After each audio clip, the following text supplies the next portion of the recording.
Evening, folks. Hang on a little second. Make sure that's okay. Yeah, that looks fine. Evening. Happy, happy Friday. The sun is shining. It's roasting hot outside. Beautiful outside. What best way to spend a Friday night than being indoors with the curtains shut, talking bollocks and listening to me? So yeah, thank you very much for tuning in. Hang on a wee second. This thing is telling me warning. The stream is. What is it? The stream's current. Can you guys hear me all right? Hopefully you can. I don't know what's going on with that. Yeah, let's see who we have in the green room. We've got Dale Boy, we've got Robert's Retro Gaming, we've got the ever wonderful Livy Gregory, we've got Craig Flanagan. Evening, ladies. Yep. Steve's Gaming, and we've got Mr. Gregory. So yeah, we've got a full house tonight. Wonderful. You probably didn't notice the description of the video. I called it the Tiswas edition of the Friday Waffle, and the reason I call it that, folks, is because you're going to get a bit of everything. It's not just going to be me boring the shit out you talking shite. Usually not even about gaming. Tonight on the agenda, it's not going to be. We're not going to be going on for hours and hours and hours and hours. Tonight I have got what have I been up to. You know the script. Play a game. I've got a game. I'm not going to tell you how I got to know about this game, but anyway, it's a game that was recommended to me. I've got some questions. I'm sure I've got some questions. I'll need to bring it up actually, and I've picked three Sid tunes to listen to, and then we're going to watch a TV program. So how does that sound? It's like I says, I feel like the Chris Tarrant. I wish I had a Sally James with me, but anyway, yeah, enough about that. So what have I been up to this week? Before I start, I just want to give a big shout out to my good old mate Craig, Mr. Craig Giles, aka Dale Boy. Dale, I hope he doesn't mind me saying this. He's not been keeping that great. He's had a few worries of his own. He's been getting various tests, etc. Dale, so I hope things went okay today, mate. We will need to get in touch. I hope things. I was thinking about you today, actually. I hope things are going okay, mate. So yeah, please join me in wishing Dale all the very best. He's been a kind of stalwart of the channel for a long time, and I'm sure everything's going to go well. In case you're wondering, I think, Christ, this guy looks even better looking in high res. All I've done is it's the same webcam, but I've just fucked about with the settings because I was extremely blurred looking. So I watched actually watched a YouTube video tell me how to set it properly. So hopefully it's a wee bit better. Um, so yeah, this week what have I been doing? Actually, I started my that is starting to annoy me. Warning: the stream's current blah blah blah blah blah blah blah. Hopefully you can let me know if you can't see this or whatever. But yeah, I'm just going to ignore that actually. Yeah, I did. I started my new job last on Monday. I'm going to be looking after kind of health and safety for the company. There's going to be a bit of travelling. So you never know, folks. I might be coming down to a town near you at some point. If I do, we shall hook up and get out for a beer or two. Yeah. Very good, Colin. They'll any more Mr. Gregory's nonsense and ban him. Yeah, I've got Craig Flanagan in tonight, and he likes to kind of rub it in. So yeah, started my new job on Monday. It's going really well. I've got to say my boss is an absolute top bloke. I can't really say that very often, but I've got to say the guy is an absolute sound guy, getting really well, and I think we're going to work well together. It's you know yourself, a big part of a job, there's the work aspect of it, but then there's the people who work with you, and then more importantly, it's your boss. If you've got a git of a boss, then it can be not very pleasant. I've been there. So that was that. Tuesday I was back at pool. Yeah,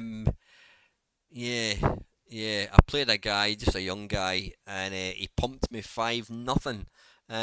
I was playing really well as well, and you know what? It's one of these things.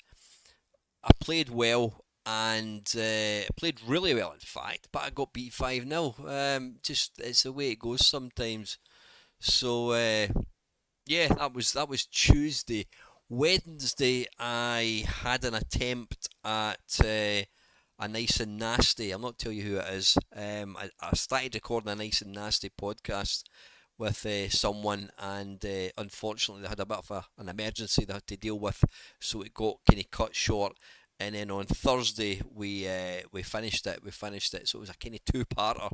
I think I had. Did I have the same top on? I can't remember. You're going to notice it because it's going to go from like day to light or whatever. Yeah, well, Olivia, I can only say if unless he improves his behaviour, he'll be getting shown the door. So that's kind of been that. On a personal front, well, jobs are personal, obviously. I mentioned about my cook Soul. I was thinking about kind of giving it up for a wee while, for different reasons, and I've decided to do that. Um, I've not been there for 5 weeks because I was not well. I had that horrible 100 day, or is it 1,000 day cough? I don't know. I've had it for like what seems like 16 years. Um, so you can't go and train. You can't do a martial art when you're coughing and spluttering. That would not be fair. Um, there's that. Plus, I pulled a tendon in my shoulder. There's a tendon that kind of goes all the way down your shoulder. So when I go like that, I get a pain right there. Um, and yeah, so that's been kind of bothering me for about 6 months. I have actually been getting some physio, and it is getting better. But there's the not being there for 4 weeks. There's the having an injury, and the main kind of reason is the job that I'm going to be doing. There's going to be quite a lot of kind of training courses and what have you. And yeah, I just kind of felt, what, I've as much as I enjoy Cook Soul, I've enjoyed the not going. The problem for me, and the thing I detest about not about Cook Soul, but having to go to the classes is the timing of it. It's like 7 o'clock on a Monday night. Um, I get in from work and I just kind of sit about. I sit about waiting for 7 o'clock to come. I don't do anything. I don't go out. I don't do anything at all. I just kind of sit about and wait for the time to go. Then by the time you come back, it's like night time. And then it's the same on a Wednesday. So I've kind of enjoyed the 2 weeks. Sorry, the 4 weeks I should say. 4 or 5 weeks of not being at Cook. So anyway, I'm going on about like this is I'm talking about like this is like some kind of life and death thing. It's not at all. Um, and because I got I got upgraded to brown belt about 2 months ago. The next belt will be black belt, but that's going to take at least a couple of years. So I thought, you know what, now is the right time to take a break from it. So yeah, I got in touch with my instructor. Now they don't really take kindly to people leaving. I mean, it is a bit of a, it is a, at the end of the day, it's a business. It is a business for these guys, so I can understand that. But these guys invest a lot of time. They're getting paid to do it, and they don't like when people kind of leave. So we've agreed I'm going to take 3 months away. The plan is to return in 3 months. If that goes that way, great. If it doesn't, don't know. Yeah, don't know. But anyway, Craig's kind of get let the cat out of the bag. I'm going to get back to running. Running was my thing.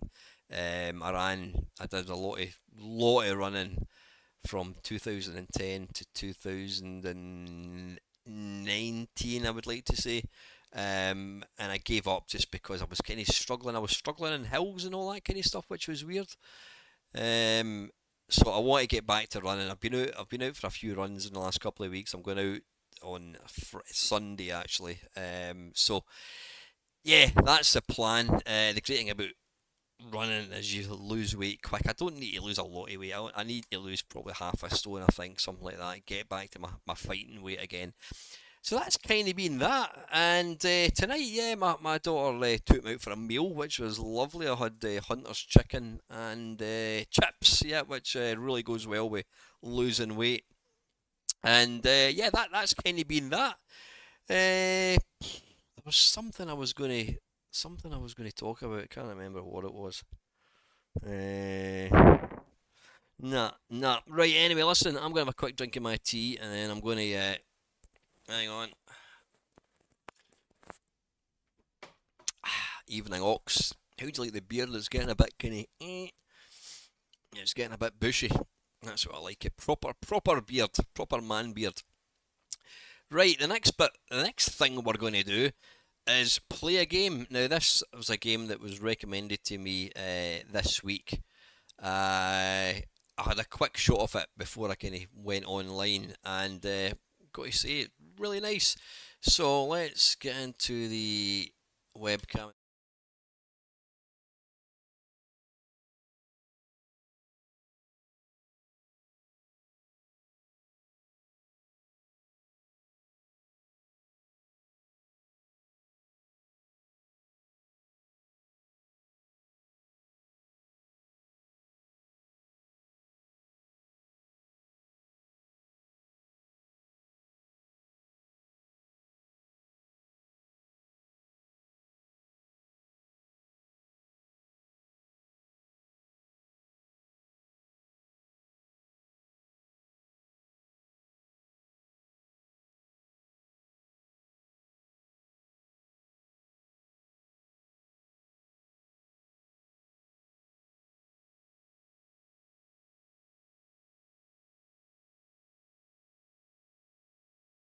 There we go, Dale. Sorry, mate. I don't know why I turned that off. Yeah, anyway, Night Ninja. It's a new game. The idea being is you've got to embrace your inner ninja, collect 15 lanterns on each screen. Da da da da da da. I should really, when I jump between them, I should really double check. So yeah, this is on the BBC. This was recommended to me last week, or this week, I should say. Actually, it is still only this week. So let's have a look. ZX. In fact, I want to redefine keys. I'm going to go yes, left, right, jump, attack. Yeah, it's like think. Can you hear me now? I take it you can hear me now. Sorry. Can you hear me now? Can you hear me now? Phoenix Knights, Peter K. Can you hear me now? If you don't know what it is, go and check it out. Right. Anyway, let's. I need to start the damn game. Oh, bloody hell, what's going on? Wait a minute.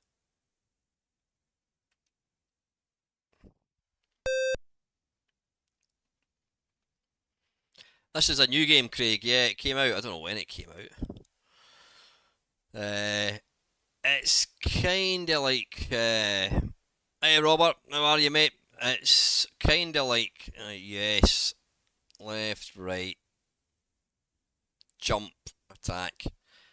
It's like Jetpack, but without fuel and rockets. Difficulty, can we make it easier? Right, okay, we're going to play it on. Now, the idea is you've got to collect the lanterns, and you get these. I don't know what the hell they are. They look like little Pac-Man bollocks.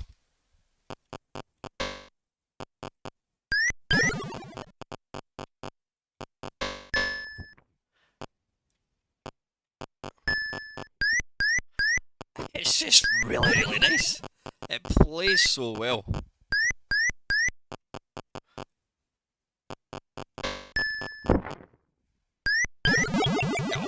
Balls.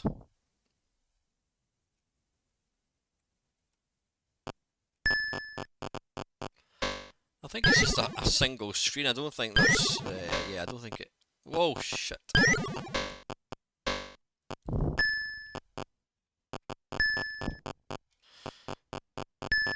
Now, you know me and keys. It's just a lot of fun. It's a lot of fun.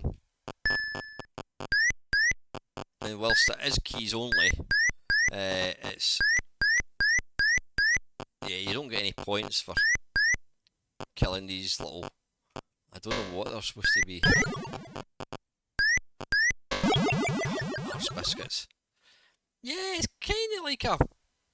I suppose it's kind of like Bomb Jack meets... balls. It's like Bomb Jack meets Jetpack.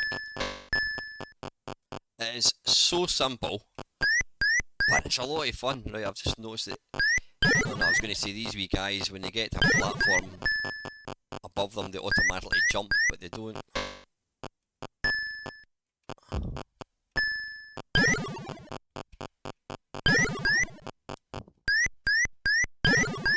Have you played this, Steve? Oh, damn it.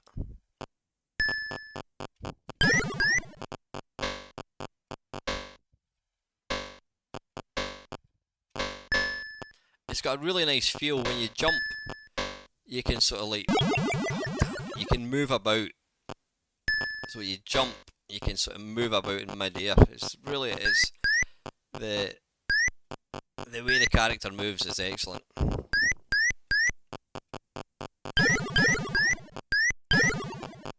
Now, even better, you can actually go to, it's a BBC website, and you can play all these in the browser. I mean, it's just fantastic.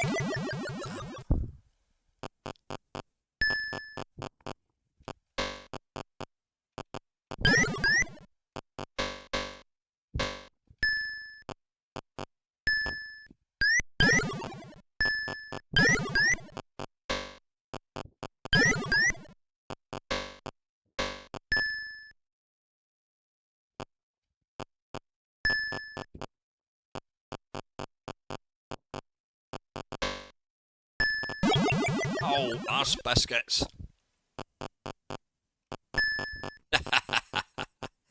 Yeah. Don't want to get on the wrong side of Steve. Oh, balls. Right, I want to try and... Oh god, I thought I was blown it there. Right, come on.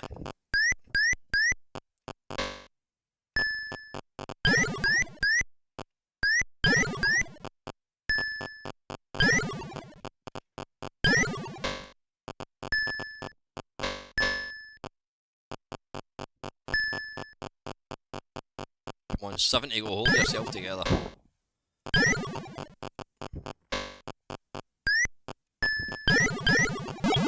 Oh, balls. Oh shit, it puts you right back to the start again. It's just really addictive. I mean, it's repetitive. Balls. But it's great fun.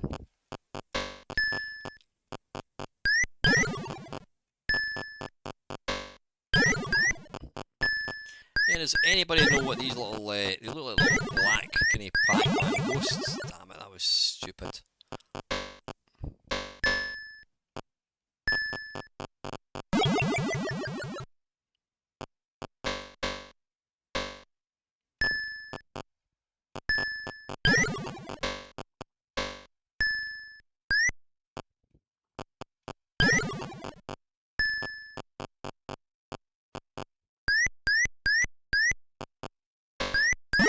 Oh, bollocks.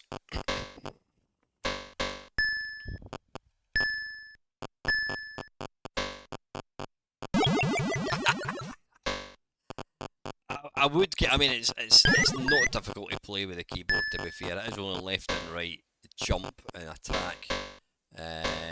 I'm just not very good with key games.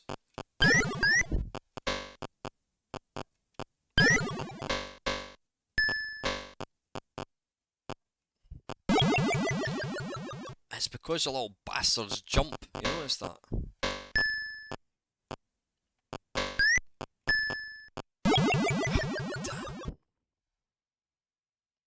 Best score 9. Come on, we need to get to the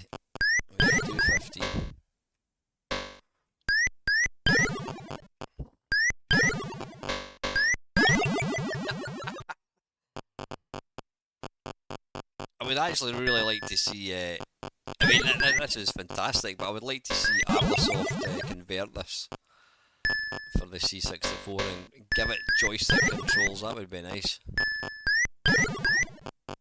I love the way the guy leaps about and he's getting tiptoes.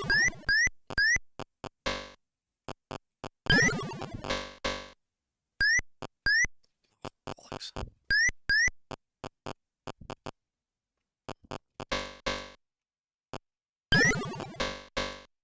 Oh, damn it.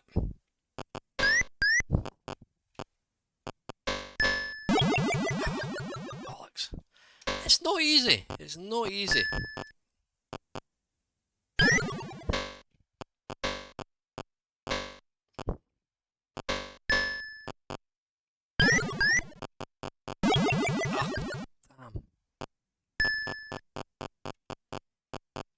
I mean, I've obviously, well, I'm playing it normal, so obviously they recognise the fact that there is an easier level.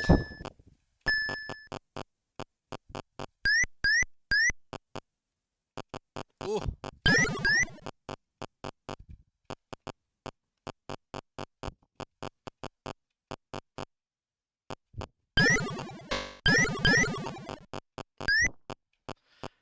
Come on.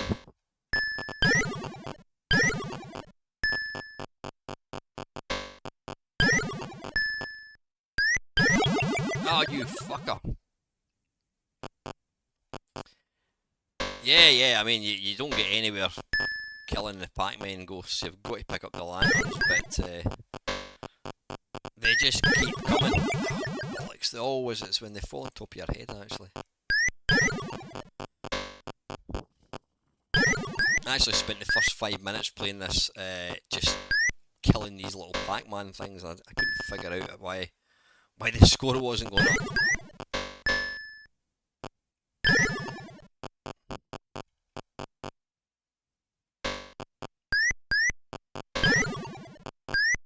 Ooh. It is. I love the animation. It's quite simplistic, but it's really effective.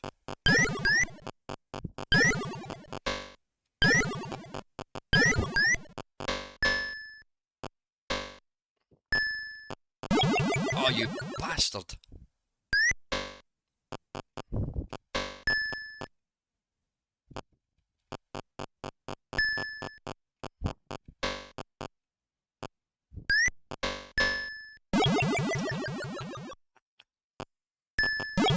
Oh, come on! Is that game over? It's hard to tell actually if it's game over. Because you always go back to the start.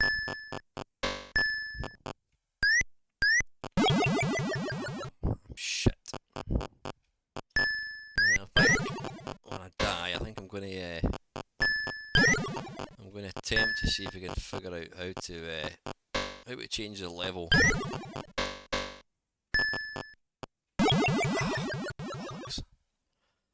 Is that game over? How do we start? 1, 2, 3. F. Oh, easier. Right, there we go. Normal. Right, harder. Easier. Right, let's give it a go. Right, it looks like I think there's fewer. Oh shit. There's fewer little ghosts. Or whatever they are. Well, maybe not. Maybe not, folks. The game's a bogey.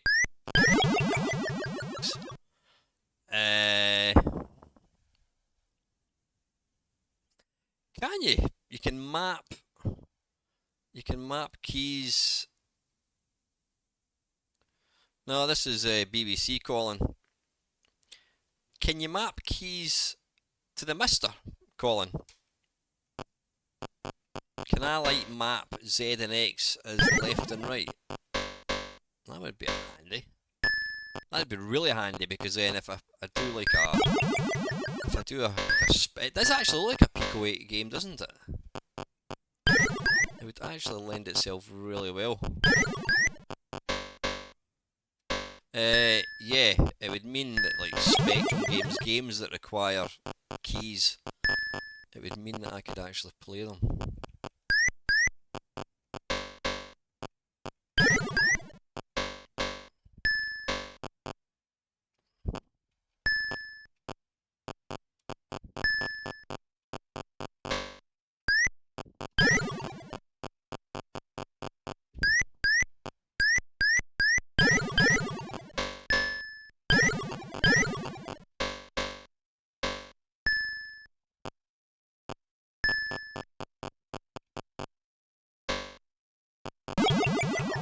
Arse biscuits.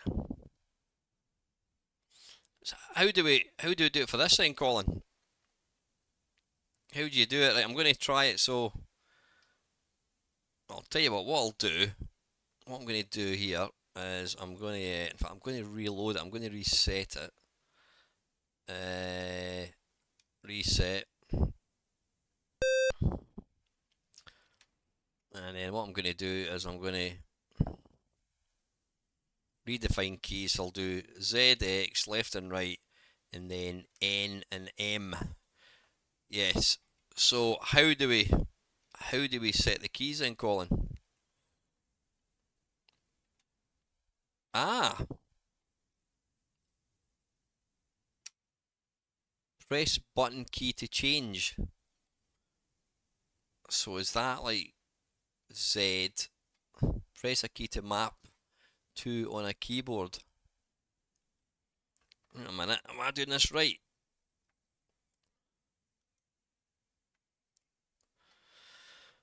Right, wait a minute, that's it's not. So what do I want to do? Press button key to change. So if I go left, no, that's not doing it. Hang on, clear. Clearing, right. Press button key to change. If I do left on the joystick, Z. Ah, and then I do right, and then I do that, and then I do that, and what was it? N and M, N, M. Finish.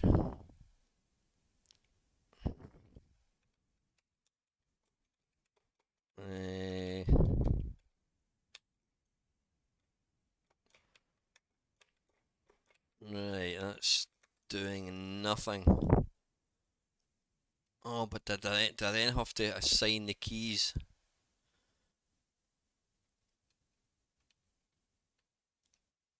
Right, left, down, up.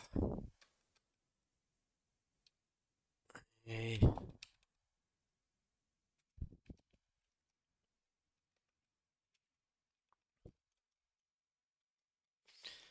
Right, that's not wanting to move.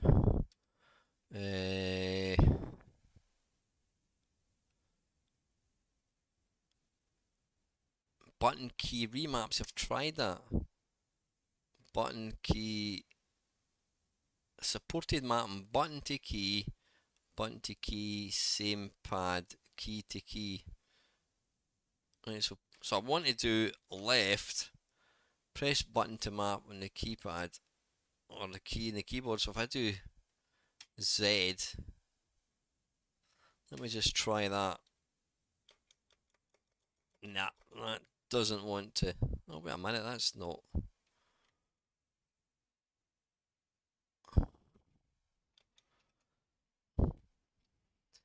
Got to map the same keys to the pad as the game is configured for. Alright, so, well, yeah, button to key. Right, let me try once more. So, right, I'm going to reset this. Right, reset. Okay. Apologies, folks. I know this is extremely boring. I just want to see if I can get this. So, the keys are ZX and return and shift. So, what I need to do, so ZX, return and shift. I need to go to button key remap. Now, I want to do left on the gamepad and then press Z because that's left. Then I want to do right and then press X. Then I want to go that and press shift. And then I want to go that and press that. I don't think this is going to work. Oh, hang on. Yeah, that's what I was doing. I was doing stick first, then key.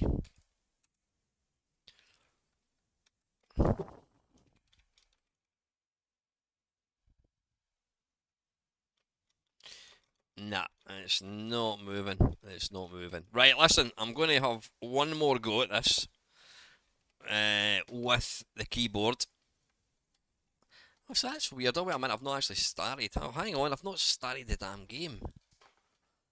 That's what it is. It's going into a. It's how to start.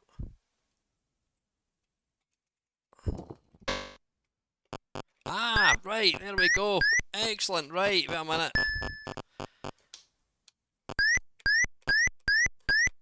Right, what I need to do, I need to get the jump button. Right, hang on, so we've got that. What was that again? It was, reset. Reset, set. Bit Jaranger there, folks. Right, so, return and shift. Right, so, what we need to do is go to that. That's handy to actually have that. So we want to go left is Z, right is X, that is shift, and that is return. And then we go bang, boop, and then we press the fire button, and we should hopefully. Fantastic, there we go.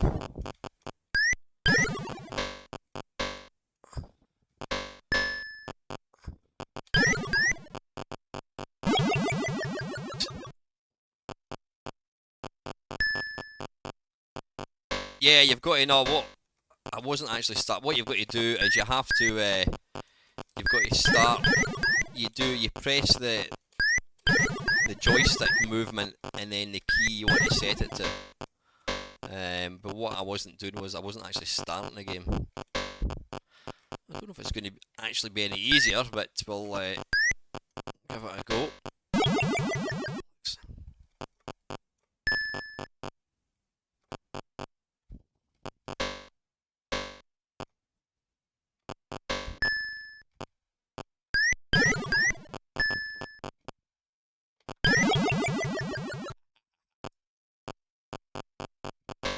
That's good to know actually, because there has been games in the past where I've like I can't play that because I can't really use keys.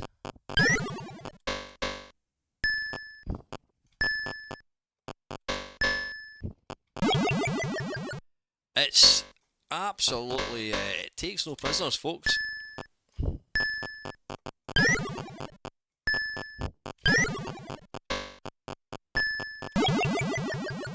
Bloody hell.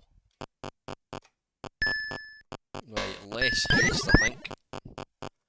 Right, 13. 12. The problem is these wee guys come out of nowhere and you think you're going to kill them and then you don't. Damn it. Right, you can't, even though you see the swish of your sword, you can't actually, watch, you can't kill them.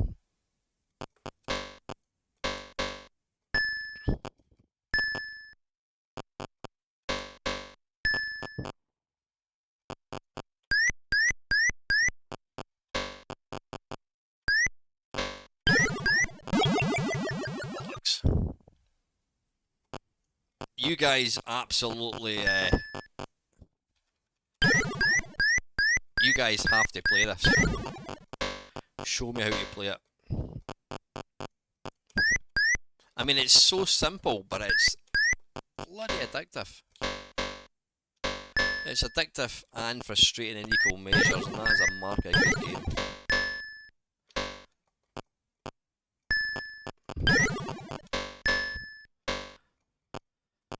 I think, I don't know, I was going to try to come up with some kind of strategy.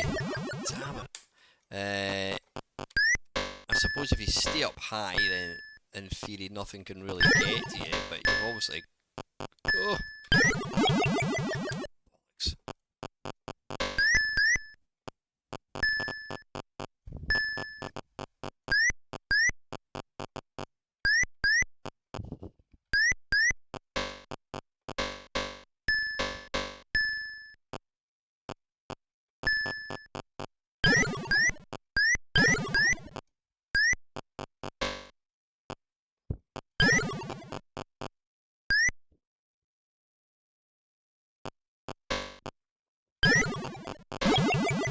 bollocks.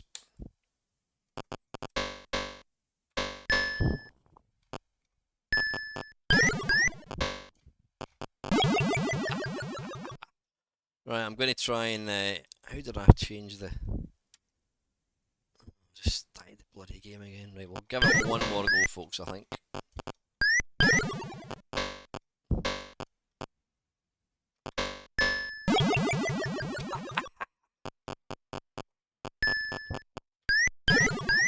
Wait a minute.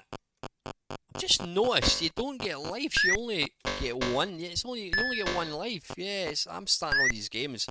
Yeah, I'm saying no, it just starts from the scratch. That's it, yep. So I lasted 13 seconds there. Holy shit. There we go. Easier, right? Let's give it another go. Yeah, so it's not about lives. You get one life.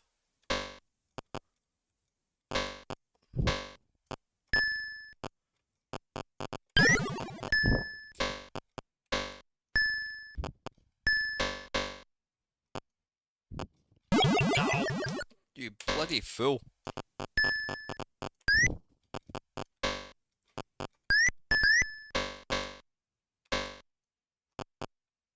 Oh, damn.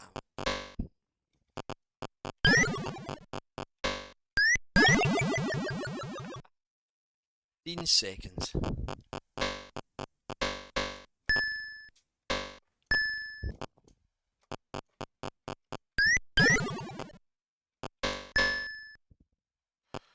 I think there's a fair bit of luck to actually complete the, well, not complete the game, but oh, come on, what did I die of there? Right, last go.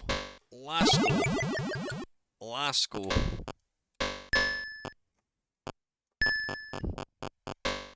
I don't think you can really go hell for leather. I think you've really got to try and devise some sort of strategy.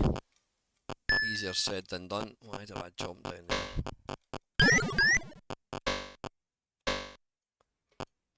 You piss off. Oh, that didn't end well. Like last go.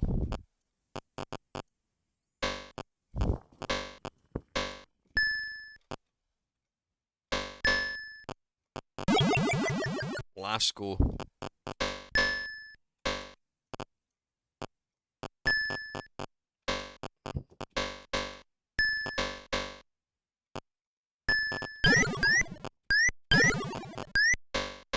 I was really lucky actually. I should have died there.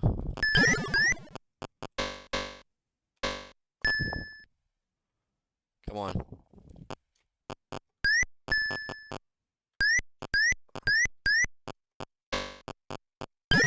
Fuck.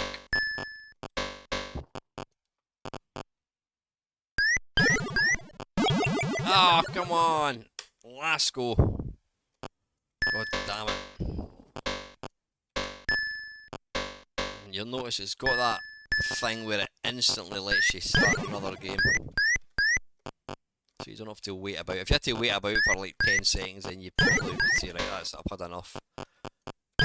But because, oh, bloody hell, because it just throws you right back into action, it's last go.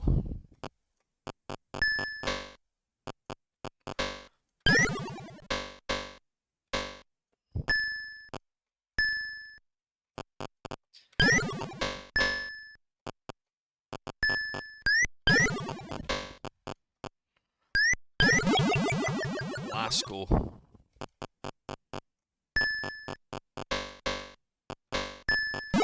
Ah! Last go. Honest, folks.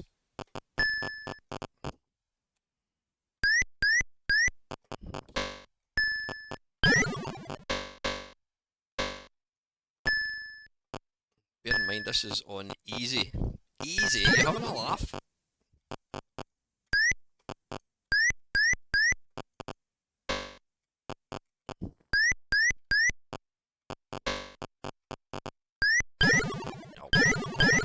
Not going to end well, right?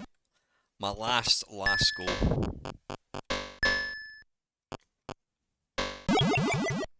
Fucking hell. I think we've found the new China Minor game, folks. No, I'm not going down that road with this.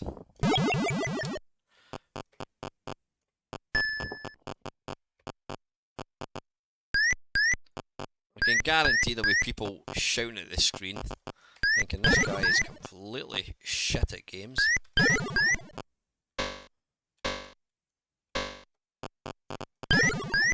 thought that was a wee power up there. He was like see-through, but I think it was because there was sort of two sprites merged into one. Oh, I didn't even see him right.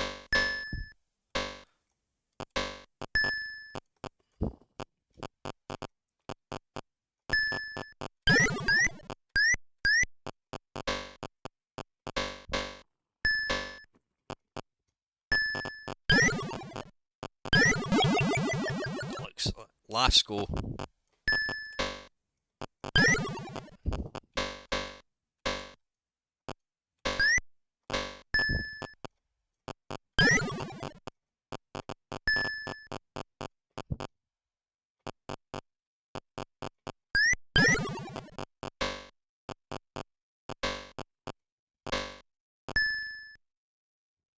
Oh, you cheeky bastard, right? Last go. Or I should say the final go.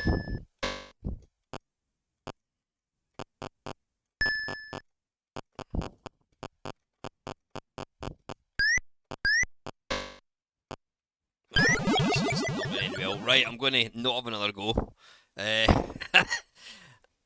Yeah. What a great game, though. Alright, I'm not playing that again. You can silver there. Yeah, I'll just say thank you to they know who they are for recommending that game. Right, where's the full screen webcam again? Yep, back again. Yeah, that's a great little game. Christ, I'm only not even halfway through this bloody waffle. Right, what time did we start? Was it 8 o'clock? I think it was actually. Right, questions time. Yeah, I did actually bring the questions up. I don't know what's happened to them. Have I seen somebody asking for a... If there's any questions you want me to have a crack at answering, folks, then just let me know. Right, where is the...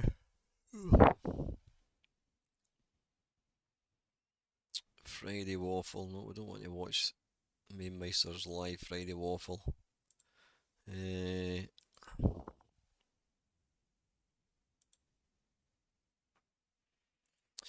Right, there we go. Right, comments. Right, from last week's, in no particular order, well, I'll just read them from the top. Wee Bob Art, I'm probably too late to comment, but great waffle as always. Thank you very much, Bob. Question, trees play a part in many games. Can you give me 3 Commodore 64 games that had trees and preferably they played a role in the gameplay and were not just background? Trees, bloody hell. I mean, I don't remember. Oh no, I'm going to stop. I'm going to stop talking before before I engage my brain. Park Patrol. That's a strange one you're thinking of. But I'm sure there's logs which are technically trees, albeit dead and only part of one, but they're still a tree. Park Patrol had trees in them, they kind of float about, you've got to avoid them. Obvious one, and it's in the name, Forbidden Forest. The trees do play quite a considerable part because yeah, you're in a forest and you're moving about and you can hide behind trees. Well, you can't hide behind trees, but the enemies can. And I mean, I was going to say 3D Death Chase, which is on the Spectrum. You know, you're flying through trees, which is it's a great game. I'm going to go for a trunk of wood, and it's going to be the the what do you call it? The toss the caber in World Games. Yep, it's a tree. I suppose there's also the log rolling thing, which I could never get to grips with. That was part of World Games. Is there any other games that feature trees? Yeah, I mean, there's no, that was a SNES game.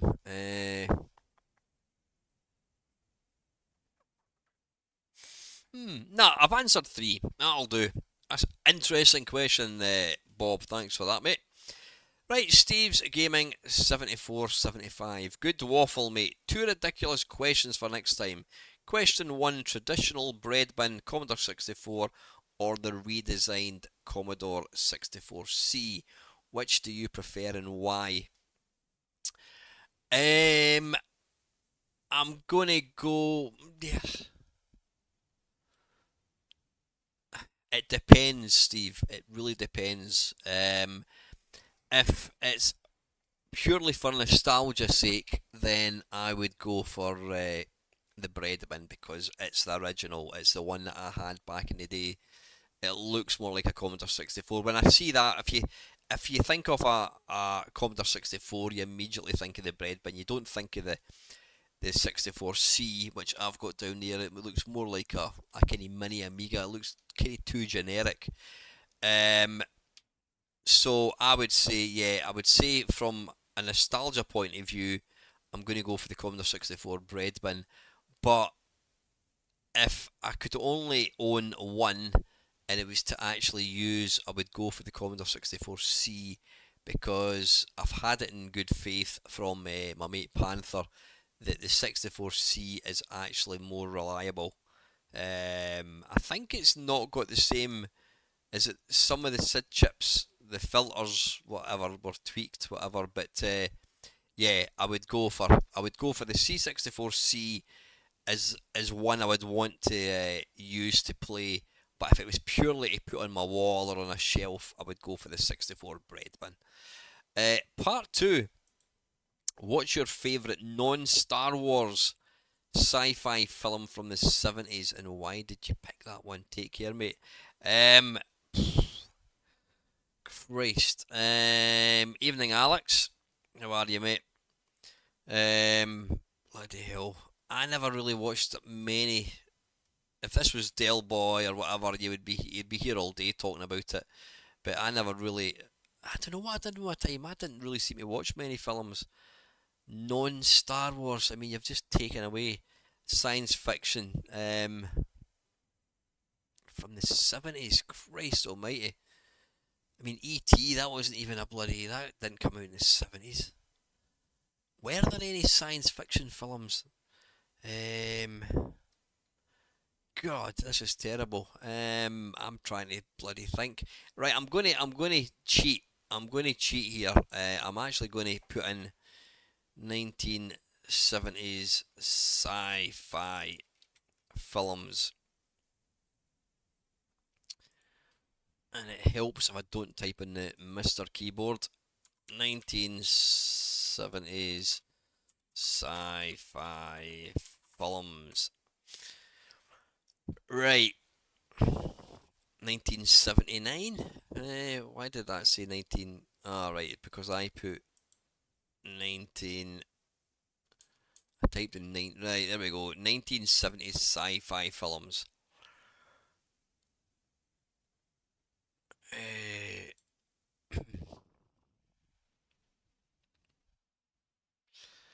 Right. Oh, okay. Right. 1970s. Right. Laser. No, I'm not going to read them through. Never heard of that one. The Incredible Melting Man. Holy shit. That looks bloody horrible. Star Crash. Never heard it. Welcome to Blood City. I can categorically say I've never seen any of the Planet of the Apes films. I do need to watch it because I was watching one of Dell's videos and he was, what do you call it, going on about it. Buck Rogers, Escape from Planet of the Apes. Yeah, again, I need to. It's one I really need to. It's one of these bucket list films. Damnation Alley. Oh, Future World. That is a Stonewall classic. That is only rated as number 40. Holy shit. Hardware Wars? Battlestar Galactica? Nah, not really my thing. The Mega Man, I don't think I've ever seen it. Crimes of the Future, The Terminal Man, again, never seen it. The Black Hole, Conquest, there's a lot of Planet Apes things, Time After Time, Dark Star, Death Race 2, ugh, I can't even speak properly, Death Race 2000, good film, not my favourite. Logan's Run, I never really got that. Now, Star Trek the motion picture, now we're talking, I do like a bit of Star Trek. I'm not going to read The Brood. Slaughterhouse 5? Superman, is that science fiction? I don't know if it is. God Told Me To, 1976. Colossus, The Forbidden Project. Stalker. I've never heard of half of these. A Boy and His Dog. My goodness, here's a young Mel Gibson, Mad Max 1979. God, how young does he look there? The Andromeda Strain. Rollerball, never seen Rollerball. Wait a minute. Wait a minute. Hang on a second. Hang on a cotton picking second. What did I say was number 40? Oh, Future World. Oh, right. I'm thinking of Westworld. Westworld is a great, that's a great film. As you can probably tell, films are not my strong point because I never really watched the TV. Westworld, I think I know what I'm going to go for, and it's not appeared in this list as yet, but I think it will. And it's going to, Close Encounters. It's, Close Encounters is a good film. It is a good film. Silent Running, Zardoz from 1974. Star Wars, obviously. Solaris, 1972. Never seen Clockwork Orange, although Dell did give me a 4K version of that, so I will need to rectify it. Man to Fell Earth, and yep, there it is, my favourite. It has to be, Westworld's a fantastic film, but it's got to be Alien. It's got to be Alien. I mean, it's up there with like Jaws as far as it's not what you see, it's what you don't see. I actually watched it about, I don't know, 3-4 months ago. Yeah, there you go. I'm just looking at what it says. Outside of Jaws' prolonged tease that leads to its money shot shark reveal, no 70s spectacle builds its dread and anticipation towards one scene as beautifully as Ridley Scott's extraterrestrial horror. That's what I said, although I didn't put it quite so elegantly. Uh, yeah, Alien, 100%, Steve. Ox, personally, I only ever click thumbs down on content that YouTube recommends, which I don't like. Sorry, personally, I only ever click thumbs down on content that YouTube recommends, which I don't like. Ah, okay. Never thumbs down on any channel which I'm subscribed to. It's an interesting one. I was moaning about, I wasn't moaning, but I was kind of, yeah, I was moaning. I was moaning about the fact that all my videos get a huge percentage of thumbs down, and I don't see the point of thumbs down in videos. But I had somebody actually commented, in fact, I'm going to see if I can, no, I'm not going to bother looking for it, or did he post in here? No, he didn't. But what he said was, he says that he's given me 3 thumbs down in videos, but he told me the reason why. And here it is. He said, I don't like when you make videos and you're eating. He says, because it's quite off-putting for the viewer. And you know what? I completely get it. I thanked him for him taking time to comment, taking time to actually what do you call it? Tell me why he's giving me 3 thumbs down. I did say to him, look, in future, if you're going to do that, then put it in the comments below. But I get that, I do get it. And what I tried to make an excuse, and I says, people invariably, I mean, I don't know, there's 16 people watching this Friday Waffle. I'll guarantee every single one of you are regulars. I mean, if there's anyone, is there anybody watching this tonight that is like new to my channel? If they are, just say hello. But I would pretty much guarantee that the 16 people watching my channel right now are people that know me. Some of you have met me in real life. You know what I'm about. I don't take myself seriously at all. I burp, I swear, and sometimes I eat my dinner, because I'm maybe running late, and it's right. Well, either don't make a video, or I make a video and I have my dinner. But I do get it, so I don't really give a shit when I'm doing that, because um, you guys know me, so it's like we're sitting in a pub having a chat, so it doesn't bother me at all that I'm having something to eat. But I do completely get it, and I think that would probably put me off a video, if somebody was talking and they're too busy chewing their dinner. I'm like, fucking hell, come on, man, seriously. So yeah, that was interesting. But anyway, thanks for your comment, Ox. Excuse me, Denny. Good evening, Denny. All 3 of us in our family have had that cough too, plus waking up in the middle of the night choking on phlegm, which is quite distressing. Yeah, my cough is getting better, but if I talk too much, or more importantly, if I laugh, then that sets me off. Don't know why. The doctor has told my old man it could go on for up to 6 months before it goes. A very nasty viral infection indeed.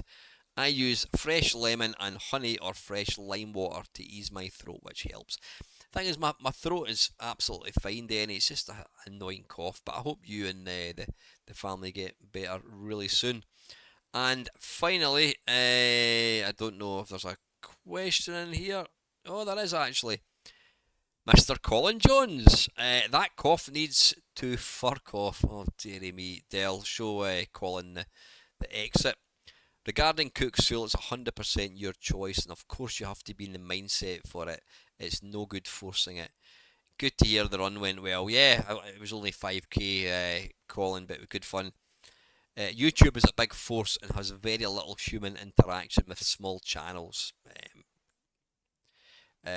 Absolutely. It's impossible to get any personal support. Twitch is no better, really, but they can't stop monetization this way from subs. Twitch is, of course, absolutely useless for recorded videos and is just for live streams. I agree wholeheartedly on the thumbs up, and don't think I've ever done a thumbs down, because if I don't like a video, I just stop watching or close the video at that point, even when a channel I like has better help as a sponsor. I mean, I must admit, I think I've probably given a handful of thumbs down, and it's usually if it's like really offensive. Like, I watched one that I was inadvertently watched, and it was like somebody getting their head kicked in. I'm like, seriously, fucking come on. And the reason I gave it a thumbs down is I kind of think to myself, maybe YouTube will take it down. But apparently that's not what you do. Well, there's Collins. Collins said there, remember, whether it's a thumbs up or a thumbs down, it's a reaction to the algorithm and gives you more attention. Question for next waffle: what board games did you enjoy most from your childhood? I used to enjoy Monopoly. I don't really like Monopoly quite so much. What games did we used to play? My sister and her husband, they used to have loads of board games. What did I play? I mean, I like Trivial Pursuits. Never really got into Risk. There was a game, bloody hell, like it was I think I got it from America, and it was called Gold Rush. I want to Google that actually and see if I can find it on eBay. Gold Rush, yeah, you had to kind of go and look for gold or whatever. The thing is, I played board games as a young kid, and a lot of the time I didn't actually. Cheers, Robert. Take care, buddy. Um,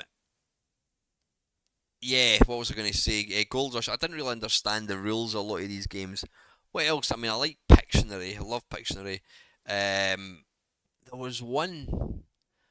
It was like snakes and ladders, but it was like horse racing. Can't remember for the life of me what it was called. Was it Tote or something? I can't remember. It was my sister's game.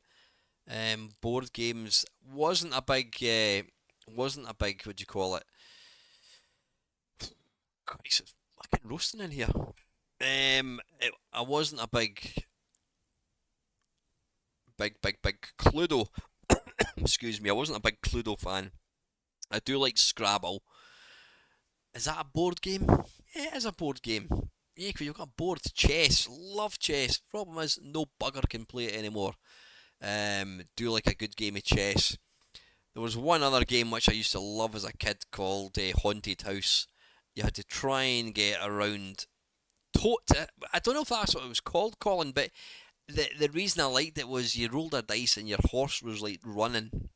A bit like these machines you used to get at the shows where you tried to get a ball into a hole, and if you threw a ball into a hole, and if it went into a hole, the horse would move, and you're trying to, or was it camels? I think it was camels. Something niggles me. There's like this little Arab on top of a camel, and when it moves, it goes back, kind of moves up and down.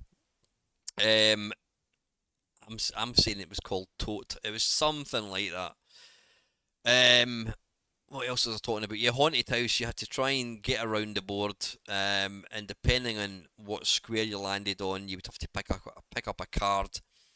And if you got, was it no, Glenda the witch was the good witch. Can't remember what the bad witch was called. You would have a chimney in the centre of the board, and you would have this marble which you dropped, and it, depending on where it came out, it would sometimes hit open a little flap, which would knock your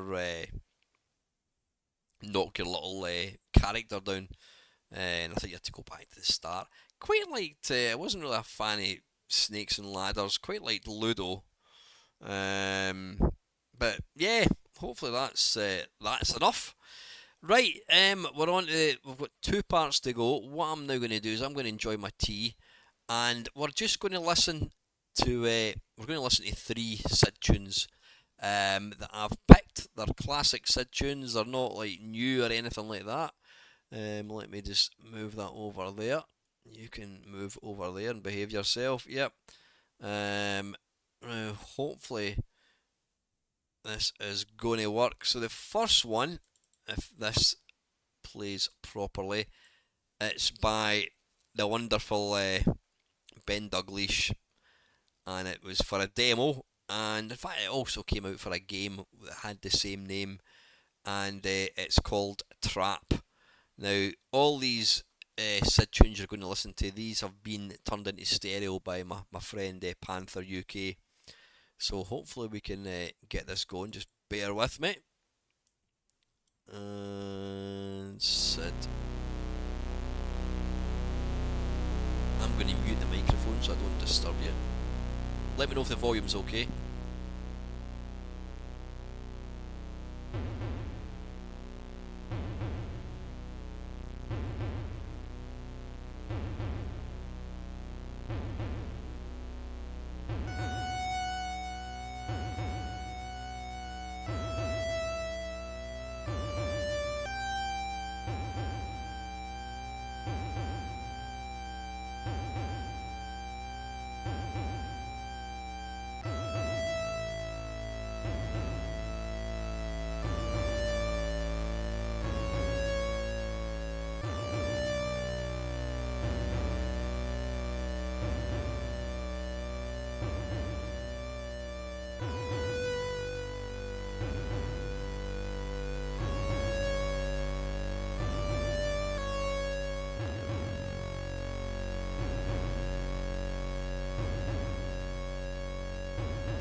There we go. Yeah.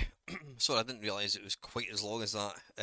But you know, an absolutely stunning piece of music by the late great Ben Dalglish. I really, it's funny if I could have anybody, if I could pick somebody who I could have on the channel for a nice and nasty or a blimey it's only interview, Ben Dalglish. You know, what a guy. I was lucky enough to see him live many years ago, back in 2005. So I know our time is wearing on, folks, but I want to play these last two SIDs, and then we're going to finish off with a TV programme. And this next one, I'm going to mix it up a wee bit. This is by Martin Galway, and this is I want you to put your nostalgia spectacles on and just think about it. It's 1984. Your mum's making your tea. It's a Sunday night. Your mum's making your tea. Antiques Roadshow's on the TV. You've just got your brand new Commodore 64 by Ocean. You're 14 years old. You're putting it into the tape. You've typed in shift run stop, pressed play, and you get to hear this.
There we have it. The Mighty Ocean Loader. Now that was version 2. I didn't actually realise until I made the Sid shows with Panther and Lucosa that there was actually different versions. I never really. I remember that at the time thinking that's different, but I never actually gave it any thought that it was a different tune, if that made any sense. But yeah, that tune is a standout classic to me. It just reminds me so much of loading up Daley Thompson's Decathlon for the very first time. It's like, wow, listen to this thing sing. So I'm not going to apologise for playing one more, and it's a biggie. And again, it's by Ben Dalglish. Again, it's a Stonewall classic. It's probably one of the best Sid tunes you're ever likely to hear, and it's from a game called The Last Ninja, and it's Wastelands. Enjoy.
Yeah, there you go. That was Last Ninja Wastelands by the the legend that was Ben Dalglish. I mean, Steve kind of summed it up there. It's staggering that the C64 can make music like this. I mean, it doesn't matter how many times I listen to these kind of tunes. It just blows my head. It blows my mind that what these guys are able to do with something that was, it came with a home computer. Just incredible. Right, listen, folks. Yeah, fuck it. You know what? I mean, it's I'm gonna do the last part, and what we're gonna do is we're gonna watch. I think I did this a couple of weeks ago. We're going to finish off watching a classic bit of retro video games TV. Again, we did watch one episode a few weeks ago. I like it, and that's why we're going to get to watch it. It's got a bit of everything. It's got Mr. Dominic Diamond, and it's not Games Master. It's When Games Attack. So take it away, Dominic. Broadcast is an alternative video game program. Viewers should prepare themselves for games-related jokes, nonsense, and general hijinks.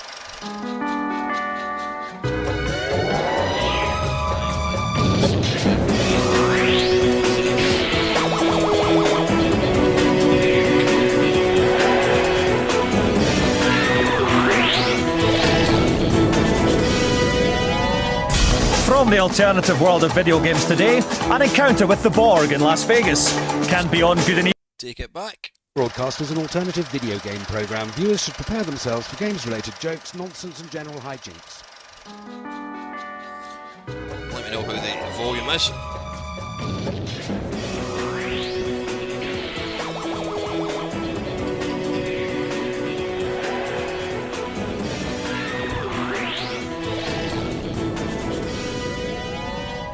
From the alternative world of video games today, an encounter with the Borg in Las Vegas. Can Beyond Good and Evil really better Zelda? The making of an old school classic, and gorgeous Michelle Marsh takes her dance challenge.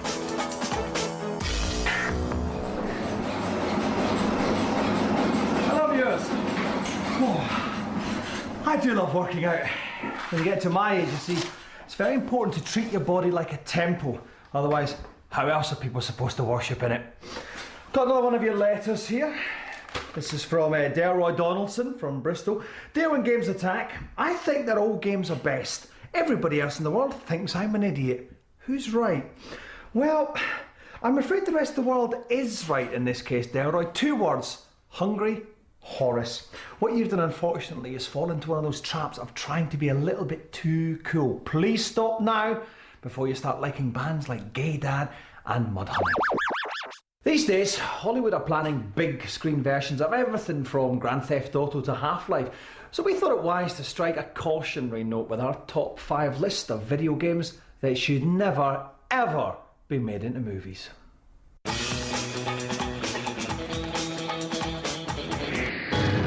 At number 5, Pokemon Snap. This N64 game involves the player taking an utterly pointless quest to photograph Pokemon. There's no adrenaline-pumping car chases here. Instead, you trundle along on a buggy at around 5 miles an hour. Make no mistake, Pokemon the movie would be pish. I mean, as for a finale full of explosions, nudity and special effects, I'm afraid the closest thing to a climax here involves having your pitiful snaps judged by a freaky-mouthed pervert in a shed. Welcome back. At number 4, we have Microsoft's Flight Simulator series. No doubt the press release would describe a movie based on this as a fascinating journey of discovery set in the thrilling world of aviation. The rest of us would call it an excruciating, long-haul, baby-screaming, jam-packed flight to nowhere. Evening, Ross. Film buffs amongst you might recall that Andy Warhol once made a 21-hour film consisting entirely of the same shot of the Empire State Building.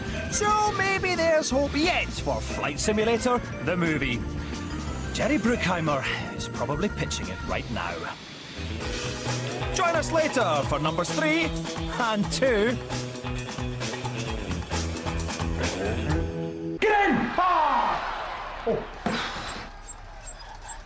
Hey, they say that healthy body, healthy mind. We know that's not true. Let me tell you a secret. I've only got 0.04% body fat, and I still find it hilarious when old people fall over in the street. Some more secrets revealed in today's Behind the Game.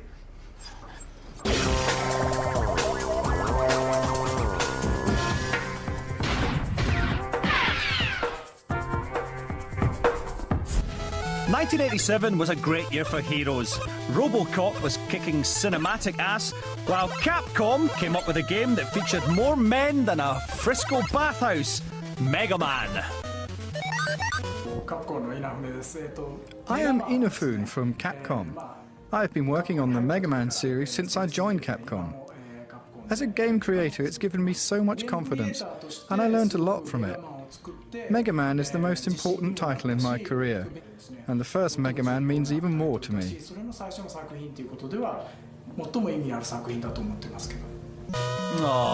Originally entitled Rockman in Japan, Capcom set out to make Mega Man a superhero who was a little different from the norm. We wanted to make an action game in which you take weapons from your enemies and become stronger. Back then, normal action games were about killing the enemies, not gaining something. But in this game, by using your enemy's weapons, you kill more of them. This was the original concept, and it still is. I bet you had lots of ideas and designs you wanted to put in. Never really got any Mega We had Man. so Never many really ideas played and it. designs that we wanted to put in, A fun but the little small capacity didn't allow us to. So we ended up putting just about half of what we'd created for it. It was very frustrating. To all game creators, the first game always means the most, and I was lucky to have Mega Man as my first game. It's still loved by people, and Mega Man is the game that I love the Any of you most, guys play Mega and I'll Man? never get bored of Recommend it creating at the all? sequels. It might not If be so, is there a cleverly particular made, one but it's you made with start passion. That passion is yet to cool over numerous sequels and a merchandise avalanche. As the creator of one of Japan's gaming icons then, surely Inafune-san is loaded. Personally, Mega Man didn't make me rich at all. I think the game has sold well and contributed so much, but somehow it hasn't made me wealthy yet. I'd like to think that day is still to come.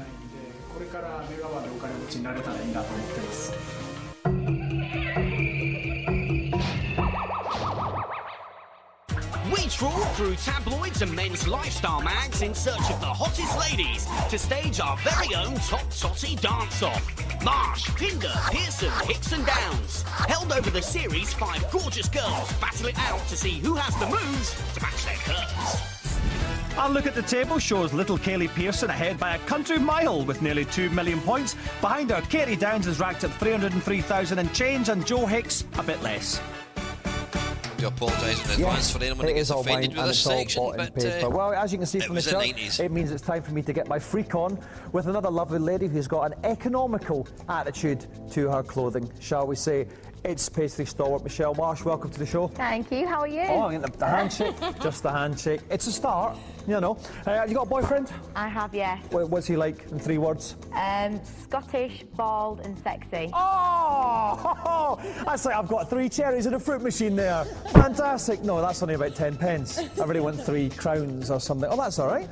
So what do you think it is about bald Scottish men that drives women wild? I think it was his accent that did it for me. He's very sexy, a very good turn on, very good indeed. Yeah, I know. I mean, I realise that from a very early age. I'm actually Cockney in real life. I just... Just put it on. Yeah, exactly. I mean, perhaps I studied under Ross Abbott and I got the Scottish accent from him. Now, the poet Philip Larkin had this theory that the only real class system in the world isn't about money or social standing. There's 2 groups of people. There's attractive, beautiful people and there's ugly people. You are obviously in the former camp. Would you agree that's the way the world is divided? Beautiful people and mingers? No, not at all. Really? I think beauty's from within, yeah, definitely. But then again, only ugly people say that, so. Well, exactly, that's true. Now, I noticed that you're wearing flip-flops. Yes. Now, I have to say that the Little Dance Stage Megamix game, flip-flops not the best I footwear. know, I've been told I'm going to go barefoot. I'm going to get ready for it. That's good, because obviously if you wear flip-flops, you can get a little bit of chafing. You might even pick up a verruca. And if I wonder, do you know what, in your line of work, if you pick up a verruca, is it like swimming? Do you have to wear one of those blue socks? When you, just in case, if you're all walking on the same floor. Oh my God. Yeah, Yeah, We have to wear special kind of things, not for flip-flop kind of things. Right. Other things. Fantastic. I'll be finding out exactly what those things are a little bit later on in the show, and we will catch up and find out how Michelle does when she gets dancing. Before that, let's catch up with the 3 and 2 spots of our top 5 list of games that should never ever be made into movies. At number 3, it's Harvest Moon, A Wonderful Life. The struggle of the common farmer hasn't been truly represented on film, and as far as we're concerned, the GameCube's Harvest Moon is unlikely to change that. There are a number of reasons why this game should never ever make it to the screen. The leading stars are a small boy and a host of dependent and vulnerable farmyard animals, while the intense heart-stopping action comes from watching a small plant sprout and grow. The supporting characters are toothless simpletons with as much depth as Jade Goody. But the bottom line is this: watching someone massaging a cow's udders for all it's worth is not going to play well at a family-orientated multiplex. At number 2, it's Tetris. Now this would be just plain bizarre. What would the story be? Ironically, a loving romance about the emotional connection between one block and another? A historical war epic following the dramatic battles fought between the right angles and the straight lines? Or a disaster film in which gigantic Russian blocks plummet from the heavens and smash the world's cities? Unless, of course, a ragtag bunch of heroes can arrange them into straight lines in time. The fact is that Tetris is ideally suited to long hours on the toilet, and that's it. But at least the soundtrack would be alright. The game nestling guiltily in the number 1 slot will be revealed in the second part.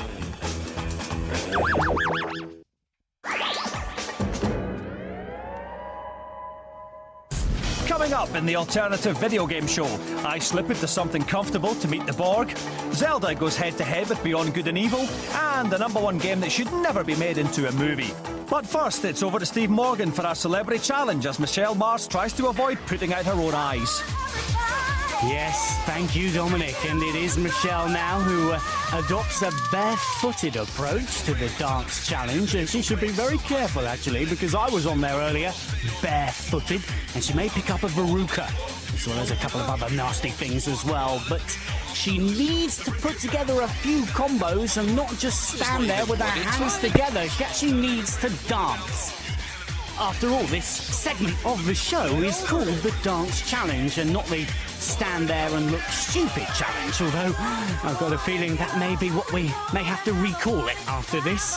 A performance by Michelle, who's just making up moves as she goes along. Look at that. I don't know what she's doing here right now, but oh my word, she's getting a few boos there and it doesn't seem to bother her.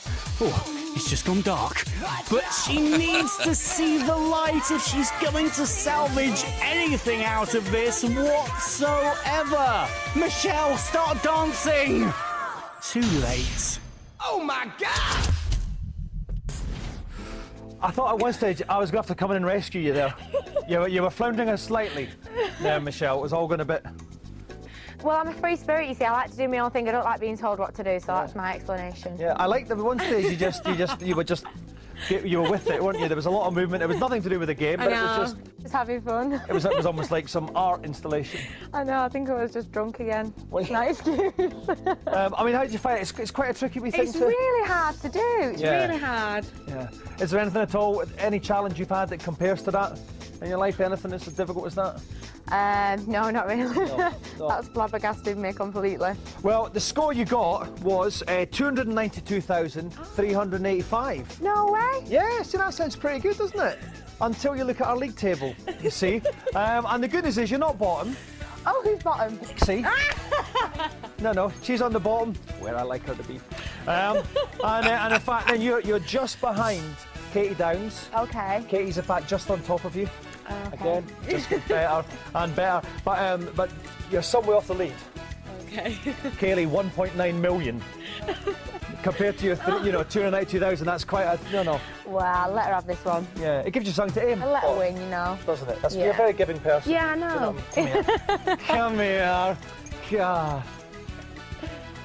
Okay. Anyway, join us in a couple of weeks' time for our 5th and final Dominic stage Diamond is on the special fattest.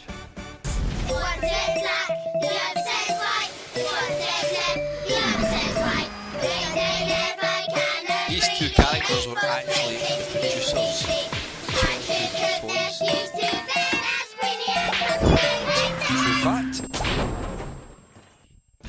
Once again, viewers, it's time for another head-to-head. We take two games each with equal claim to be the best in their genre and put them head-to-head in a... What's all this about, ladies? You've bought some depleted uranium on the black market? And you're going to sell it to the highest bidder? Do you know the environmental implications could be bordering on apocalyptic? We'll talk about this later. Go and get your boxes. And let's dispose of this in a responsible manner. Today we're focusing on RPG fantasy adventures. Cuddly has rather rashly opted for Beyond Good and Evil, whereas Queenie's been far more sensible and she's plumped for Zelda the Wind Waker. Round 1. Gameplay. Wind Waker offers the usual Zelda mixture of sword fighting, puzzles and errands. Though, as always, the quest itself involves a fair amount of wandering around. Beyond Good and Evil plays like an original blend of game genres, offering something for everyone. There is action, racing and taxing RPG-style puzzles, which exploit the cooperation between the main characters. But which do you prefer? 57% of the 100 gamers surveyed said Zelda the Wind Waker had the better gameplay. Round 1 to Zelda. 2 rounds to go. Congratulations, Queenie! The gameplay of Zelda, a thrilling roller-coasting ride of emotion. The gameplay of Beyond Good and Evil, not. Round 2. Story.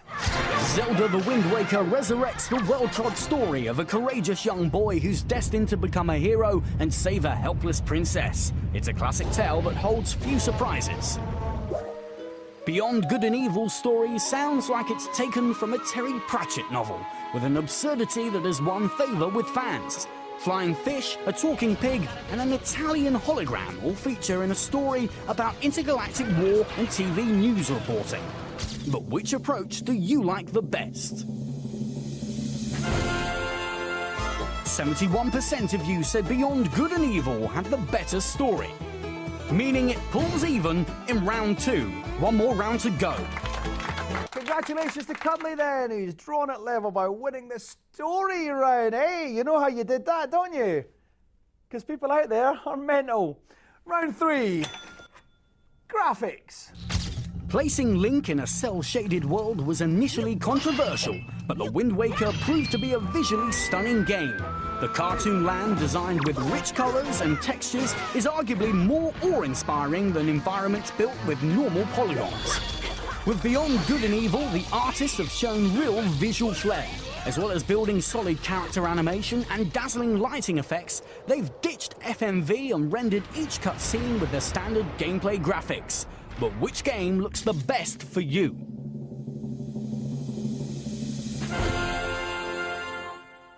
(62% of those surveyed thought Zelda the Wind Waker had better graphics. Round 3 to Zelda. And Zelda the Wind Waker is our winner, 2 rounds to 1. And congratulations, Queenie! Tonking it with Zelda there. I know, commiserations to you, Cuddly. But the fact is, Beyond Good and Evil is a rubbish game. You didn't stand much of a chance. So because of that, we're not going to give you a forfeit this week.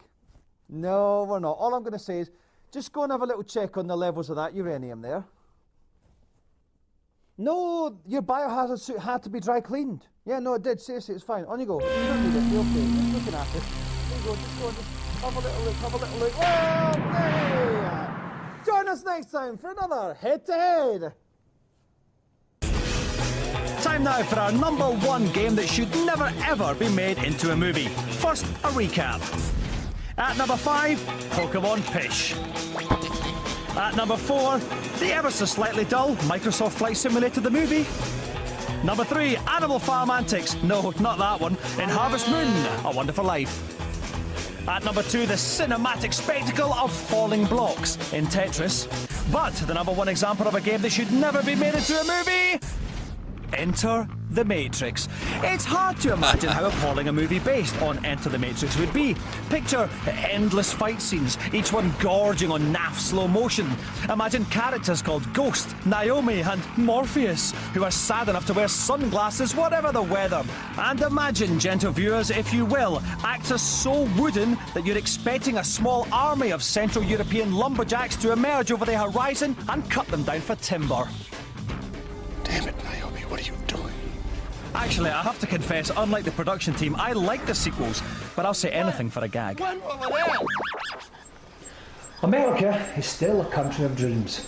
Why, even today, a penniless immigrant can turn up on the shores with nothing but hope in his pocket, and within a week he'll be a millionaire. Likewise, a plucky presenter can turn up at the airport with nothing but a vague desire to dress up and act silly, and within a week, he'll have a feature.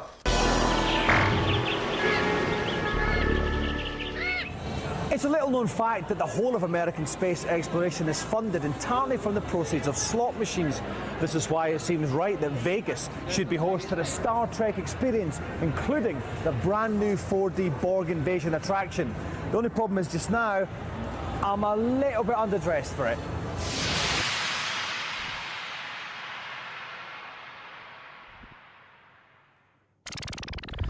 Feeling considerably more feminine, I took my rightful place as one of the 24th century's most envied fashion icons.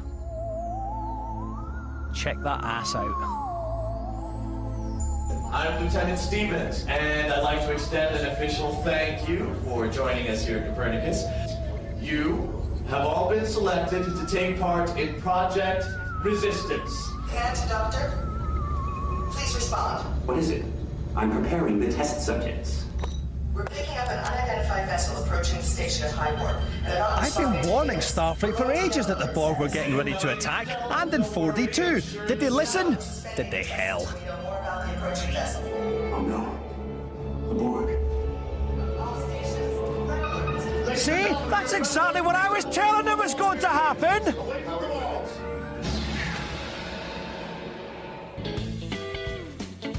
Borg Invasion 4D complements the already superb Klingon Encounter attraction at the Hilton. As before, it's a surprisingly effective blend of live action and high-tech cinema. As usual, the Borg Queen is played by actress and MILF Alice Krieger, who appears to be delightfully barking. She will be right there, talking to each individual member of the audience, preparing them for assimilation.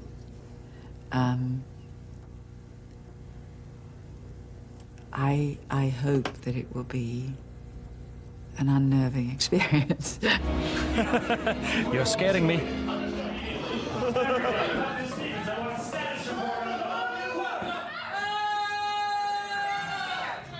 Once the main live-action part of the attraction is over, the audience settles down to a giant screen 3D movie with a few added surprises. The added element of the interactive chairs that the audience sits in, which will sort of, I think, surprise and shock them in ways that they haven't been engaged before. Yeah, like being sprayed in the face with what I can only assume and hope is Borg juice.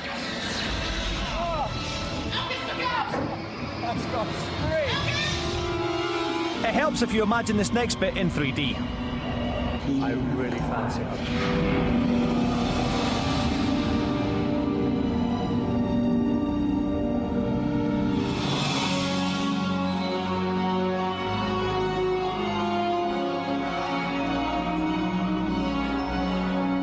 It's easy to laugh at Trekkies, I frequently do, but having been to loads of these things over the years, I have to say that the Star Trek experience is the best thing you can do in Vegas with your trousers off. Oh, you're loving this baby, aren't you? You're checking me out. Oh yeah, this is for you, babe, this is for you. That's it for When Games Attack for today. I'm off to bench press 240 kilowatts. See you next time. Oh, you're loving this. What do you mean you're not a real woman?